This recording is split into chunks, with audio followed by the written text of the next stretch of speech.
Welcome back to Troll Time. I'm your host, Ivan D. Curtis, aka the Troll King. And this is the show where we talk sports, movies, or anything thought provoking. Today we're talking sports. We're talking a little bit of everything.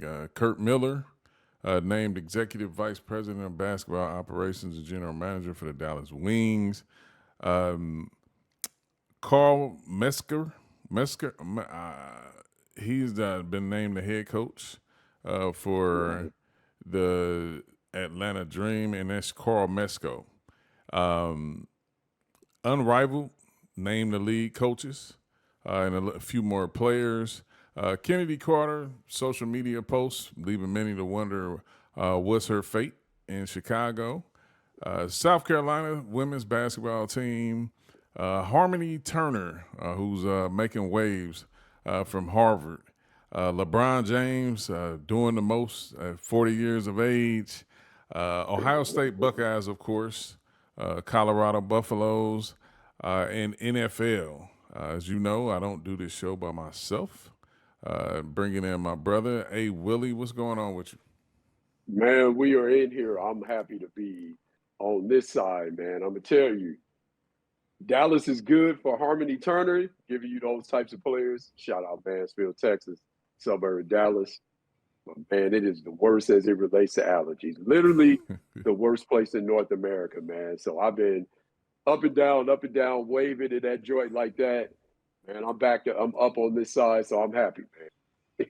No doubt, no doubt. Just hopping right into it, Hey Willie. Like I said, Curt Miller, named the Executive Vice President of Basketball Operations and General Manager for the Dallas Wings. Curt Miller has had a pretty successful career as of late, not as successful as I'm sure he would like or the teams that have hired him would like. Just want to get your quick thoughts, Hey Willie, on this hire by the Dallas Wings, especially you being a Dallas native and being tied with the Dallas Wings. Nah, I just live here. I ain't from here. Man, it's interesting because you always see these guys that or and women as well that they go and they transfer from or graduate from coaching. Now they're being an exec. And it's going to be interesting to me because when it's almost like when we watch our kids, right? You become more nervous when you watch your kids because you really have no impact on what's going to happen on the floor, on the track, in the game, whatever it is, versus when you're playing and coaching, you do have that direct impact. So I'm very curious to see how he deals with that. And so that's going to be interesting to me. If there is somebody that certainly knows what it takes to try and win, it's Curt Miller, given his success coaching on multiple levels, of course, most recently with my LA Sparks, and of course before that with Connecticut. So it's going to be interesting. Maybe they're in a different place. I think one of the things he was doing in LA, when you have big guard De'Erica Hamby, shout out to her, and then you have some of the veterans that the Sparks had. Then you had this youth movement as well. As we know, it's hard to try and pick it. You have to pick a direction. Either we're trying to go in and win it now, or you got to have these young ones that we're trying to be greater later. I think his biggest job would be what do they do with Satu Sabali? Because to me, you got to sign her, but I'm not the GM. That's what he gets paid the big bucks for, man. So we're gonna see what happens, brother. Yeah, it's definitely going to be some challenges. I thought the team, of course, underachieved, not from a talent standpoint, but they just couldn't get healthy at the same time. Then also, we talked in the past about some roster decisions that was made that probably wasn't as conducive for that organization. Just to give a quick rundown of Miller, he was a 2017 WNBA Executive of the Year and won Coach of the Year in 2017. In 2017 and 2021, he went 165 and 141 in 9 seasons total as a head coach between Connecticut and Los Angeles. He also coached at the collegiate level from 2001 to 2014. And then giving a shout out, man, to some of the people who got promotions as well. Travis Charles and Jasmine Thomas, who's a longtime WNBA guard. who played for Miller in Connecticut. They were promoted to an assistant GM role. So shout out to them. I will say this before we move on to the next. Satuas, man, she's been making it, a heavy case about playing with Caitlin Clark, man. So Dallas, they got their hands full. It's going to be interesting to see how that turns out. Now, moving to another new hire, which is I kind of like this. Of course, I didn't see this coming. I don't know how many on the outside seen this coming, but I like the switch up and change of pace, man. It's Karl Smesko. He coached at Florida Gulf Coast. Very successful Facts. college coach. Has an overall winning percentage of 83%, 672, 137. He actually was at Florida Gulf Coast when they first started as a Division II school.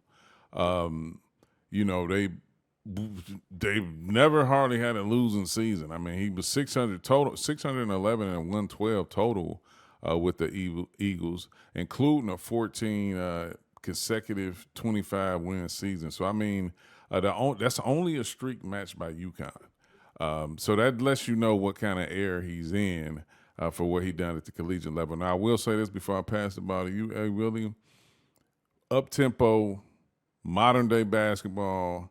I can see a lot of transition, a lot of personnel changes because we know Atlanta they packing a lot of bigs down there.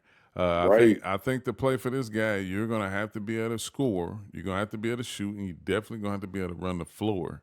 And watching a lot of his teams play, your thoughts, hey Willie, on this hire by the Atlanta Dream? No, I agree. I like it. Like you said, I think to me, when you see put people and you see teams that run up tempo, the other thing what you mentioned about is literally having the ability to play multiple positions, having multiple ball handlers, multiple decision makers out there on the floor. So I feel like that helps diversify your offense. It also makes it where the opposing defense has to honor everybody once the ball gets outletted, because you know this as players, man. Us being point guards, if everything is flowing through us, the opposing defense can rest a little bit if the point guard doesn't get that ball immediately on the outlet. If someone else brings it up, you're like, all right, I know I can relax a little bit until the real decision maker gets the rock. So one of the things, to your point in Atlanta, lots of bigs. I think you should probably help Ryan Howard a little bit, where you have other people other than her, Jordan Canada, handling the ball. Like, give some of that responsibility to someone else. Unleash Ryan Howard a little bit more, man. So I really like it. I think also too, to your point, I think they're going to look for some more versatility and athleticism on the front line to really run his system also. So I'm really looking forward, man, to seeing what Atlanta does. Shout out to our girl that's part of the ownership, Renee Montgomery, out there. So we definitely looking for that. No doubt. I mean, I think it's no mystery if you watch the WNBA as heavy as we did, is that Atlanta needed a change of some sort. I think this is the best change thus far as making it starting at the top and then now moving to the roster. See what they can attract maybe in free agency, and then also what they may potentially be able to do in the draft. Definitely shout out to Renee Montgomery, one of My our sister. sisters. Um, I'm intrigued.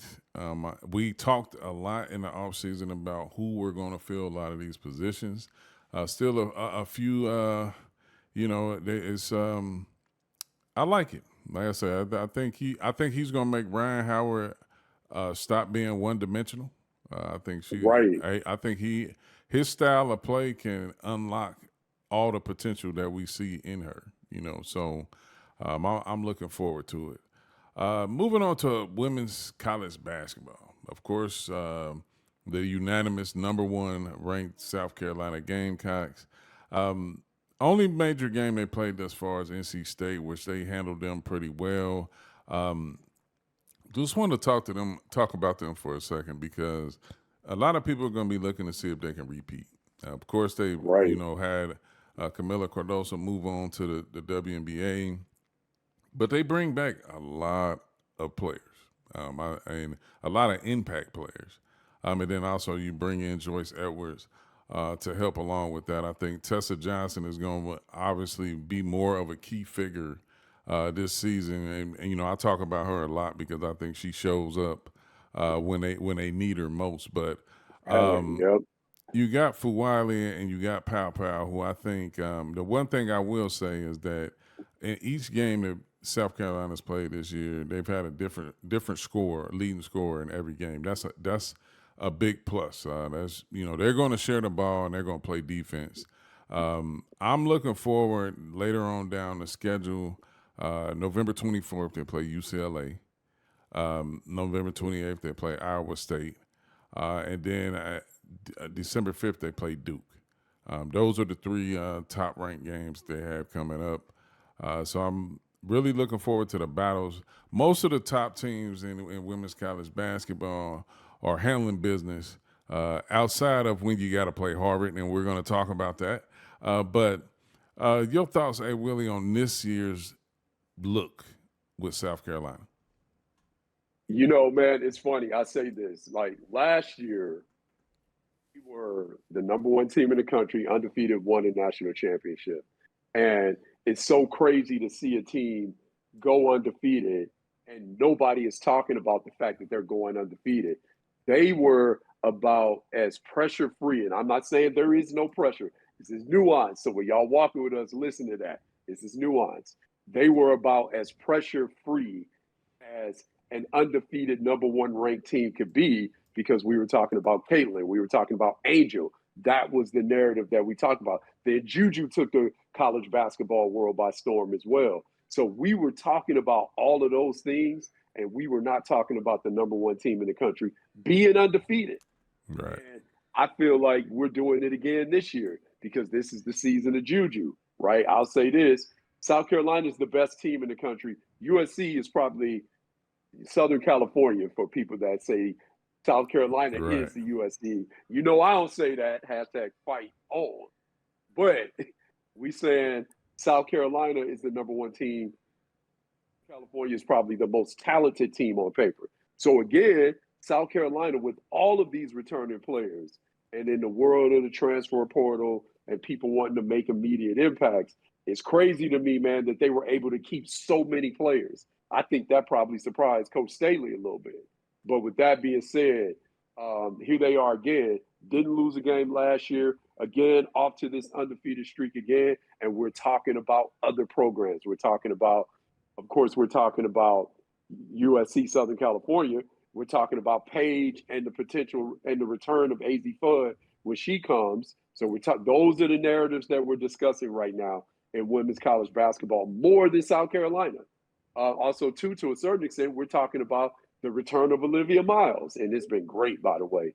But man, with that being said, it's crazy how you are a defending champion. You won two of the last three national titles. You're undefeated again. You got this winning streak, and people are talking about other things. That's the first thing. The second thing I'll say, like you say, man, it's so impressive about Tessa Johnson is a lot of times when you see people that are shooters like that, sometimes they have a tendency to be inconsistent because they're relying so much on shooting the ball, tray balls, whatever the case may be. But Tessa Johnson has shown so much improvement, and she is fearless. Man, I love what she's doing. But I know you and I talked about this offline. The biggest thing for me, I got to see more out of Raven Johnson. I got to see the work that she's been putting in the offseason because at some point they're going to face a team, and it may happen at the most inopportune time or the most opportune time, depending on what side of the coin you're on, who you're a fan of. Some team is going to force Raven Johnson to participate. So I need to see that improvement, all that work she's putting in the offseason. You and I talked about that. We got to see that come to fruition. I think if that doesn't come to fruition, Joyce Edwards has got to be Joyce Edwards. Nah, no doubt. And for those of you who may want to defend Raven Johnson, she's only averaging 2 points in 3 games. So that's what we're talking about is where when they come up against a team that's going to force her to have to be a scorer, more than likely from the perimeter, can she get it done? I know I see a few people talking about the anticipation of seeing her in the WNBA, but I'm not there yet, because you can't just be a one-sided player Not anymore. going into the WNBA unless you're a potential 20 a night type player, and she's Right. definitely not there yet. And uh, to run down the stats for the team leaders for South Carolina, Pow Pow's averaging 15 points per game. Braven Johnson is leading them in rebounding at 6.7, which is it's early. They played some lackluster teams, so that those numbers are going to tend to drop. Some of them are a little fluctuated right now. Pow Pow leading them in score assists with 4 a night. Joyce Edwards with 2 steals and Fegan with 1.3 blocks. So still a rounded out team effort. Of course, it's early, but I still have them as the favorite when it comes down to it. They got, Right. UConn is going to be knocking on the door. You got a full healthy Page. She got her sidekick coming back with her. So, Crazy. And yeah, Sarah Strong is an yeah, animal. yeah. So I think I only really see UConn possibly standing in the way. I'm not sold on USC just yet. Although I feel like they have the biggest upside. I do believe. Between that's not named UConn and South Carolina. I think USC has the most potential to be standing there at the end of the day. But we'll see. A lot of games left, and like I said, I mentioned those games coming up. Tonight we'll get a look at UConn in North Carolina, and we'll talk about that next week. Not a lot of heavy hitter games going on right now throughout the week. We're not going to waste breath talking about blowout games. We're only Right. going to talk about the heavy hitters. But what we will spend some time on is Harmony Turner. Oh my goodness. Hey, Oh my goodness. she is turning some heads. Harvard, it started with a defeat, Indiana, 72-68 in overtime, where Harmony went for 24 points, 4 rebounds, 4 assists, 6 steals, and 1 block. And we're talking about a 5'10" guard and forward. Like, we're not talking about a big or anything like that. Now, she followed this up with a win over Boston College with 41 points, 10 rebounds, 3 assists. Now, she shot 60% from the field, 85% from 3, and get this, 63.6% from the 3-point line. Full night's work. Now, Harvard is 3-1. Ironically, the loss they did suffer was a horrible loss to Quinnipiac Bobcats. Right. But it's not to take anything away from the season that they're having. And then I'll just run these stats down to you before I pass you the rock. Hey, Willie, is that she's been a consistent scorer throughout her career. She's No question. averaged 15 points, and it's increased every year. She averaged 15.9 points, 16.3 points, 19.3, and now averaging 21.3. She's been a steady rebounder. Rebounds been a little low this year, but obviously because she's putting it in the bucket, and it's probably been lesser rebounds to grab. But she's a good player. Somebody that I'm No sure question. that some execs is gonna have their eyeballs out on her. But hats off to Harmony Turner for this is Harvard we talking about. We're talking Ivy League. We're not talking one of the G5 schools or anything like that. So your thoughts on what Harmony Turner is doing right now? Yeah, man. We are talking Harvard, like you said, but they got some players. Shout out Allison Feaster, right? Like, Right. but yeah, man, it is so interesting. And of course, Allison Feaster is the mom of one Sarah Strong, right? So there's the parallels there. But yeah, man, it is, to me, the most impressive thing about what she's doing is, of course, the scoring, and they're winning. That's impressive. But she is averaging over 3 steals a game. And that's not something that's sort of, oh, yeah, that's early in the season and whatnot. Because if you look at the course of her career, she's over 2 steals a game. So this is a player, man, that is doing it on both ends of the court. That's what's really impressive to me, because what that says to me as well is, and you know this as somebody that covers this game, that follows this game, and oftentimes when you see players that come from oh geez, why am I blanking on her name? But anyway, when you have players that come in Alicia Clark. That's what I was about to say. Alicia Okay. Clark, when she was at Middle Tennessee. When you have players that play at the mid-major level, and their primary responsibility, of course, mid-major level, high major talents, when they play against those high major teams, even on the mid-major level as well, their responsibility is to score, score, score, score, and score. And oftentimes they end up not making it because they can't do those other things. And with the fact that they can't do those other things, they can't transition to whatever their role will be, at least initially, once they get to the league. Nobody's saying that you can't be greater later, but you may get on the team and you have to transform your game and do something different. Alicia Clark talks about that a lot. But so when you look at Harmony Turner's game, the fact that she averages the amounts of steals that she does, that says to me as well, yes, I got a score. Yes, I got a dog. Yes, I got somebody that's not scared to rebound at 5'10". But the other thing I can do is when I put her in the game, she ain't gonna hurt me on the other side of the floor. In fact, she might help me. So that's a big, big thing that you don't see a lot at the mid-major level because they're doing so much scoring that you don't ask them to do other things to help you win. But man, she is doing everything. And again, as I said, as a person that played at a high academic school as well, I love players that are high academic and they're also great players on the floor because the other thing that it says is when we talk about upside, and you know this, OG, we talk about upside, we always talk about athleticism. We talk about can people get stronger? Well, the thing that we don't value enough is basketball intelligence. Smart players get better. It's a smart girl, man. I can't wait to see what's in store. No doubt. We definitely be tracking Harmony throughout this season. I'm definitely going to take a look at their schedule and see. I know a lot of teams are probably not looking forward to playing They them. don't want to see. Yeah. But no, we'll definitely keep a eye out on her. Um, Keeping it in women's basketball just for a hot second, Kennedy Carter had a social media post that caught some attention, and I sent it to A Willie when I seen it. Basically, she was noting that she did. I don't know. Basically, I don't know where I'll be in the future. All I know is this was my best season and best year. I'm proud of you, seven, referring to herself. This was on November 14th.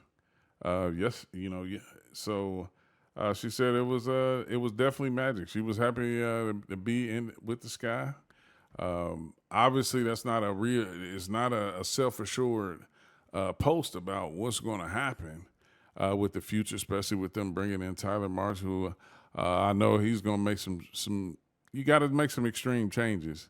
When you come from championship pedigree and what he's experienced in his last seasons with Las Vegas, you definitely got to create some change and stir some things up. And who knows if she's in or she out. Talent-wise, of course, she'd be in. But, of course, she comes with a little bit of baggage. And it's going to be interesting to see how that goes. I mean, A. Willie, just some quick thoughts on when you seen that post. What do you think? It's telling. It's very telling. And we talked about this when they hired Teresa Weatherspoon, the legend, who is now coaching in Unrivaled. But we talked about this where sometimes a coach comes in and they are the culture setter.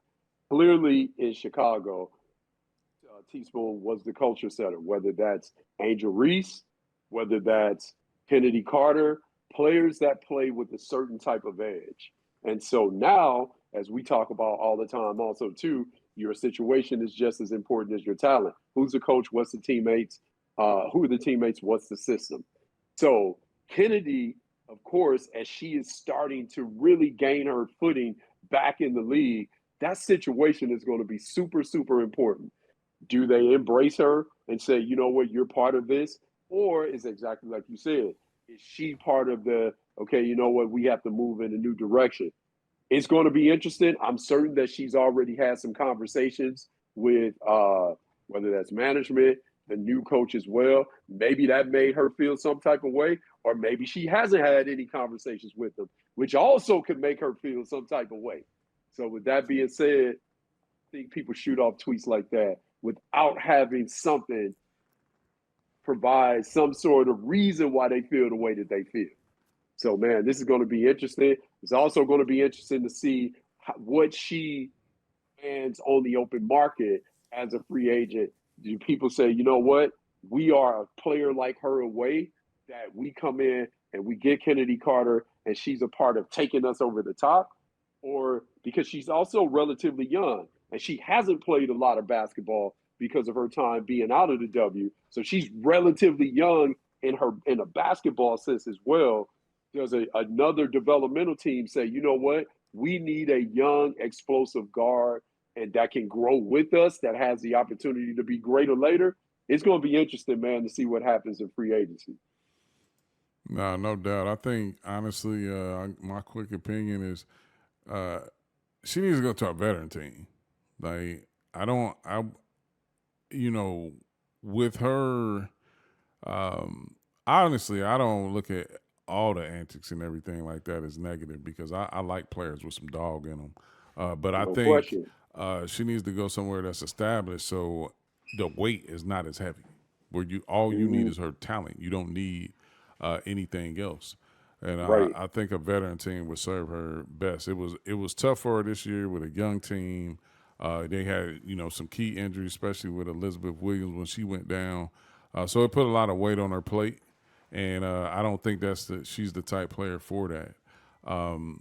So let's keep an eye out on that, man. It's going to be a lot of moves to be made going forward. Now, as you mentioned, Teresa Weatherspoon being a coach in Unrivaled, they announced the 6 coaches for Unrivaled. Teresa Weatherspoon being one, Andrew Wade, DJ Sackman, Adam Harrington, Nola Henry, and I saved this Phil Handy, which is I feel like is the cheat code for him. He's known as player development. I'll get to know the rest of these coaches outside of Teaspoon and Phil Handy, but I think whoever is on Phil Handy's team, they're going to go back to the W, ready to put in some real work. On your coast, A Willie, like Phil Yes, Handy's sir. at. So I'm definitely excited to hear what you got to say about the coach's name, especially Phil Handy. Yeah, I agree with you wholeheartedly. I think that was a strategic move by Unrivaled because I know a little bit about the other coaches as well. They pretty much all of the coaches major in player development. So again, if you want these players to play in their respective off seasons, I like what they did with the television contract. I love what they've done with the players having some equity in the league. And then you go in on player development too. That serves as a hook to bring other players in. So they're like, yeah, we get to hoop, play meaningful games, have equity ownership in a league, and we're getting some real player development. I think that's a win all the way around, man. No doubt, no doubt. Kirby Porter, Kirby Porter's the CMO. She's also a Harvard basketball player too. Well, I was gonna say this too. It's kind of easier when you calling your own shots. Right. You're not standing in the shadows of a big brother, if you know what I mean. So, and I I know know you exactly know what what I you mean. mean. So, it's paying dividends, and I like it. I mean, me getting to see, the world getting to see hoop 365 at a high level where we don't lose, because sometimes you lose, like when the W goes on, players play, they go overseas, you forget about them.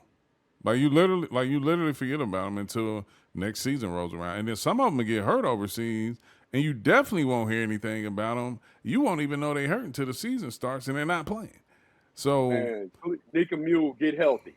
yeah, so I think having women's hoop 365 at the pro level, where we getting to see them right here in the states, along with athletes unlimited. Like I mean, I think that's a great thing, and it's right here on U.S. soil where actually you can go catch a game and still keep up with your favorite players. I definitely real quick, they added some new players since we've talked about this last. It's kind of funny for me because Biggs playing 3v3. I'm not thrilled about that. I'm not. I'm gonna say this for another time, but a lot of bigs stepping up and playing. You got Big Mama Steph recently. come along. Alyssa Thomas is playing. Aaliyah Boston. It's going to get real physical uh, in that painted 3-on-3. But those are Yeah. some of the late additions. I mean, they almost capped out with 36. They got 32 players plugged in so far. Keep an eye out. TNT, January 17th. That's when the season begins. Can't wait to see it. Uh, Man, can't LeBron, wait, right? not at all. LeBron James. I just had to just give him his flowers because, man, if I read off the stats and I didn't name who the player was, you definitely wouldn't think it was a 40-year-old basketball player still playing at a high level in the NBA. The Lakers, of course, and it makes it even more special because they're playing. They're 7-4. I've been tuned in at almost every night to all the Laker games. AD is looking prime. AD. LeBron is doing his thing. Some of the younger players are stepping up and making some waves in their own right. But the man has dropped 3 consecutive triple doubles. That's impressive. Of course, that recently they had played Memphis without John Morant, but at the end of the day, like I said, 40 years old, still playing the same game, the same style of play that he's been playing for years. And I say this, Willie, because of course I was never as good as basketball player LeBron James. That's without a doubt. But Right, at right. at 40, I was not thinking about running up and down the court. No longer No. anymore. Mhm. Like when I'm walking, might get a light jog, but I am not ripping and running and cutting and twitch muscle. I'm not doing all that. Like I mean, Right. so it's impressive. I just wanted to give some flowers to LeBron James, man. 24 points, 9.4 assists. Really getting it done. 8.1 rebounds, shooting 50%, 52% from the field. It's just been a pleasure to watch. Still being a top, 20 scorer in the league, top 5 assists in the league. Still grabbing 8+ rebounds is really impressive. Just quick thoughts about LeBron James still being dominant at 40 years old. You know what's the most impressive thing, man, for me is mentally, because his job, and this is going to sound like I'm trying to disrespect or take away from LeBron James. That's the last thing I'm trying to do because, again, as you said, he's one of the all-time greats. But what he's been able to do mentally is something that a lot of all-time greats can't do. How do you function when you're still not, if you say, okay, I'm not going to be the main card? One of the things where the Lakers got off to a really, really good start was Anthony Davis was leading the league in scoring. So Anthony Davis was finally becoming what everybody has wanted Anthony Davis to do. And what that has done is it's allowed LeBron to play at the level even more so than what he's playing, that he's playing at that level. Part of the reason why is because he's LeBron. Another reason why is because he has the mental wherewithal and the ability to be like, you know what? I can still impact this game and do it at a high level, and somebody else can eat first. And again, for a guy that is in the conversation to be the greatest player to ever play, to be able to do that mentally, that's the biggest thing that, again, is easier said than done because so many players, rest in power to the great Kobe Bryant, my guy, who also said, yeah, man, if I can't beat Kobe, I don't want to do this anymore. He always said that. So he was never going to be a guy that was holding on for a title, coming as a sixth man, all those different things, man. So you have to be wired mentally to be as great as LeBron and then to be able to say, you know what? I'm going to let somebody else eat first. And, man, so to me, it's a big, big testament to his ability to flip that switch, man. Shout out to LeBron.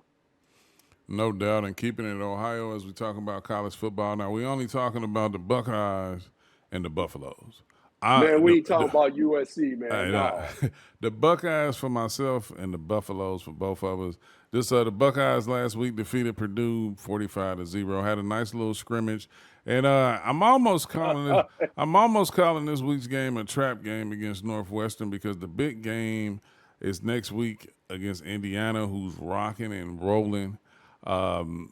They playing real well, and that's going to be a big game. It's at the shoe, so I'm not as worried as if it was in Bloomington. But shout out to my Buckeyes handling business. Number 2 team in the country, 8-1, 5-1 in the Big Ten, and like I said, they play Northwestern this week, and then next week they'll be facing the Indiana Hoosiers, who are on fire right now. Speaking of on fire, getting to our Colorado Buffaloes, man. Uh, I'm I'm impressed, honestly, because going into the game against Texas Tech, I didn't know how to feel initially. Like I thought Texas Tech was going to be tough, and then to start out the game, look up and Colorado found themselves down 13-0, and then it's like all of a sudden they hit a switch, man. And this was a tough game on both sides of the ball. The crowd was into the game. A lot of things besides tortillas being thrown on the football field, but Absolutely. they came through, got the win. Some highlight moments in that game. Just to run down the numbers before I throw the ball to A. Willie. Shador Sanders, 30 for 43, 291 yards, 3 touchdowns. Collective, run game, not a lot. 27 carries, 60 yards between Miller's Shador, who also had a rushing touchdown in that game. Dallin Hayden and Augusta, they ran for 60 yards, but enough to get the job done when Shador throws for almost 300 yards. Travis Hunter, 9 catches, 99 yards, 1 touchdown. LaJohntay Western, 6 catches, 82 yards, 1 touchdown. Will Shepard, 8 catches, 79 yards, 1 touchdown. Now, those 3 names, those are some weapons. You don't want any one of them to catch the ball at all. Right. And then on defense, real good, man. Sack City for Colorado. They finished the game with 7 sacks. Amari McNeil played a dynamite game, 9 tackles, 1.5 sacks, 3 tackles for losses. And then to top it all off, Shiloh Sanders recovered a fumble, went into the end zone, and did his pops dance, man. Great time to be a Buffalo fan. I don't care even if you're on the wagon, because damn it, I'm on the wagon. I'm wherever Prime is at. So Exactly right. I'm not even worried about that. But big win. Big thing about it is they control their own fate. They went out. Right. They make the Big 12 championship, and anything can happen. They could find themselves in a playoff, or they definitely be playing in a prestigious bowl game. I'm gonna say this: Prime gets 8 to 9 wins. You can almost book him as Coach of the Year. Just say, Willie, get your thoughts on the Buffaloes and Prime at 7-2, 5-1 in the Big 12. He should be the coach of the year, especially if you're going to talk about they were picked 11th, and you talk about degree of difficulty when you talk about where they're getting it done at, and all of the negative. You can't get it done. This is all flash and dash. Remember last year, we kicked that some teams cared more about clicks, and man, get out of here. So the fact that they are over here doing the things that they're doing, and again, getting it, and this isn't the first game this year where they came back.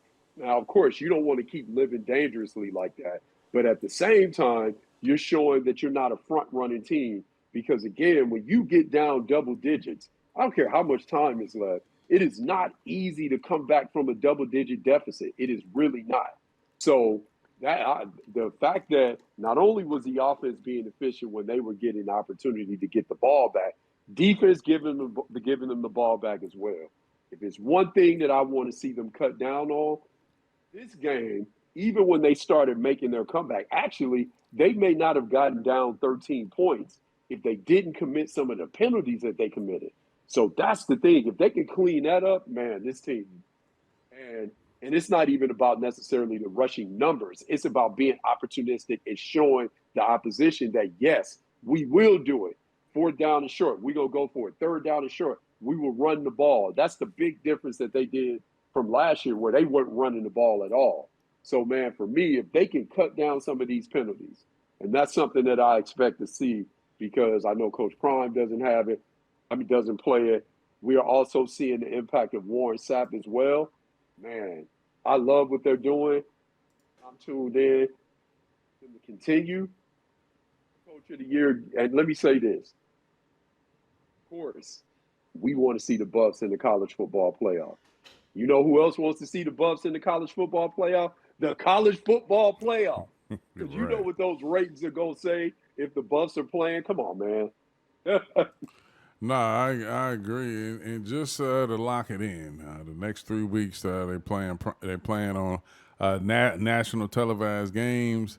Utah Saturday, 12 We p.m. owe Utah on Fox, and then they're away at Kansas, 3:30 game the following week on Fox, and then the follow up the end of the season they play Oklahoma State at home.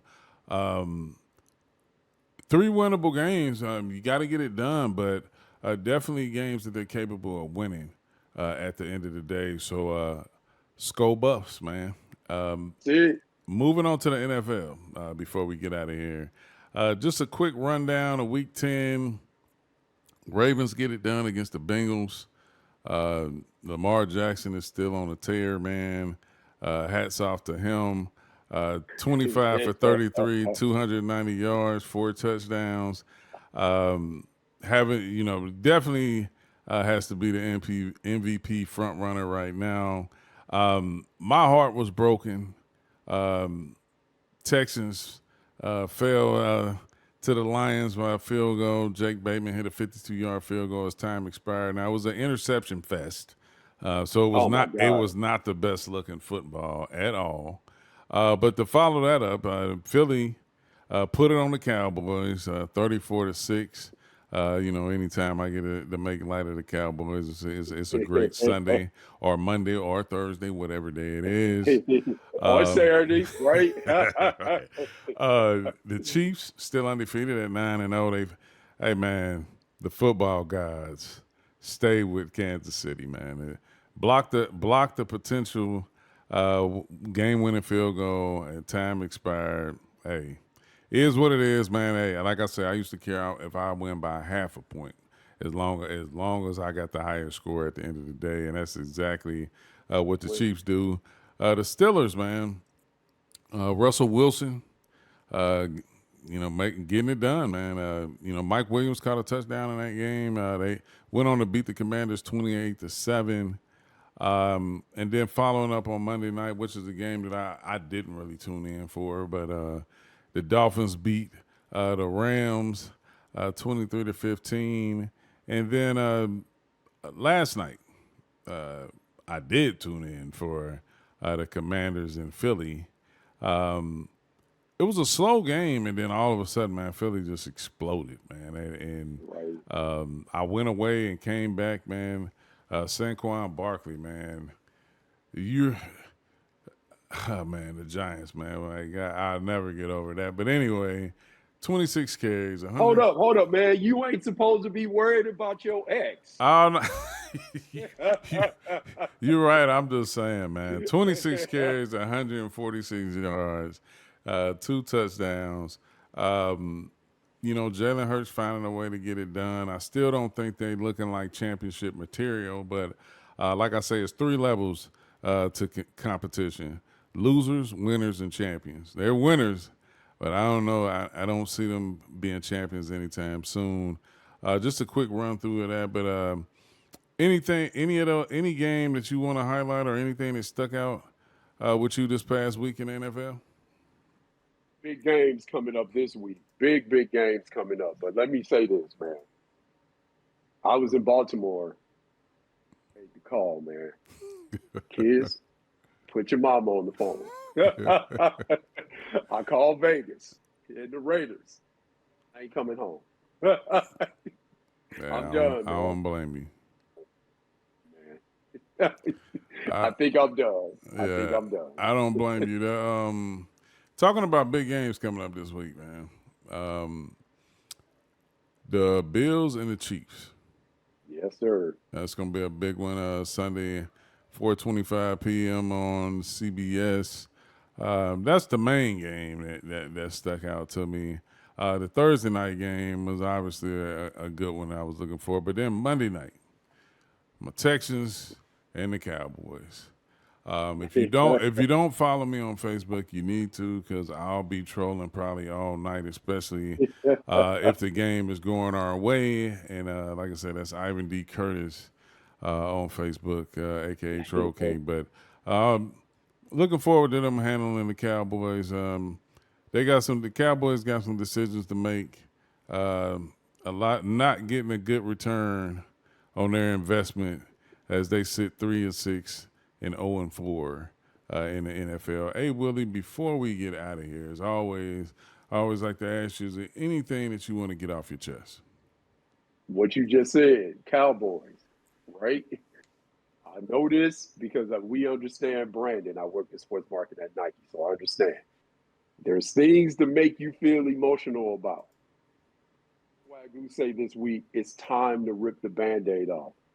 Again, they have Cowboy fans in their feelings. They have already ripped the Band-Aid off.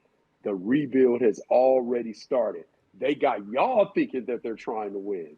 But the reality is they have 4 players that play prominent roles in their 30s. Dak Prescott, Eric Hendricks, Brandon Aubrey, Zach Martin. Everybody else that plays a prominent role on that team is in their early to mid-20s. So they have already started the rebuild. They just got you feeling like they're trying to win right now because Jerry has leveraged the brand of the Dallas Cowboys. We're going to tell people that we're trying to win, get their hopes up, have them going to the stadium, crying all in the stands. But the reality is the rebuild has already started. Stop being emotional and see it for what it is, Cowboy fan. Hey, I'm with you, and as part of my last words, good to be back on the set. Hey Willie, I gotta make sure you keep those allergies in check. Oh my gosh. But Dallas is hating. No, they punishing me for talking about their team. Hey, must be. But great time in the sports world. A lot of different sports going on. You got college basketball. You got NBA, NFL. Everything going on right now. A lot to talk about. A lot of different things. Just glad to be back on the scene talking about it with my brother, A. Willie. Just want to give a quick shout out to people who you've been engaging on my page and been real supportive. Bill Robinson, Tasha Payne, Michael Huffer, Karen Mimi, Melissa Norris, Billy LaPala, Sharon Kitlinski, Daryl Pacheco, I hope I'm saying that right, TK Keys, and David Keem. Appreciate you guys and many more who constantly putting up with my sense of humor, whether light or dark, on the Facebook page. And like I always say, if you don't remember anything, remember I'm here to laugh, show love, promote, talk sports, movies, joke, and troll. Catch us on the next episode. Final.